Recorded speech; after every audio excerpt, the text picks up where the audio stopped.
Naaalala niyo ba yung kinuwento ko sa inyo last video ko about dun sa nagpapagawa ng coquette cake na rush order tapos ang daming question? So, hindi ito yung cake niya and hindi po talaga na-close yung deal namin.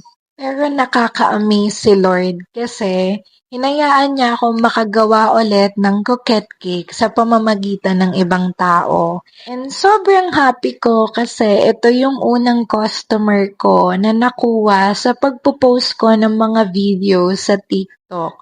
So, minessage niya po ako sa TikTok tapos binigay ko yung Facebook page natin. And then, ayun, nag-message na agad siya ng order. And dahil rush order din to, pagka-send ko po sa kanya ng payment details kung saan magbabayad, agad-agad po nagbayad siya ng full payment with rush fee. So talagang naniniwala ako na kapag merong nawala or kapag merong hindi natuloy na mga bagay, meron at merong ibibigay si Lord na panibago at more than pa sa inaasahan mo. Kasi yung nagpapagawa na madaming question na coquette cake, maliit na cake lang yung pinapagawa niya. Pero ito po, malaking cake yung pinagawa ni client.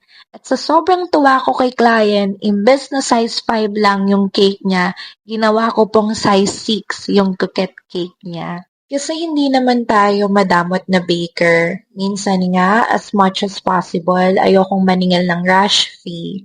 At hindi ko na namamalayang patapos na pala tayo sa ating cake. Happiest birthday, Ma'am Jade! And thank you so much everyone for watching!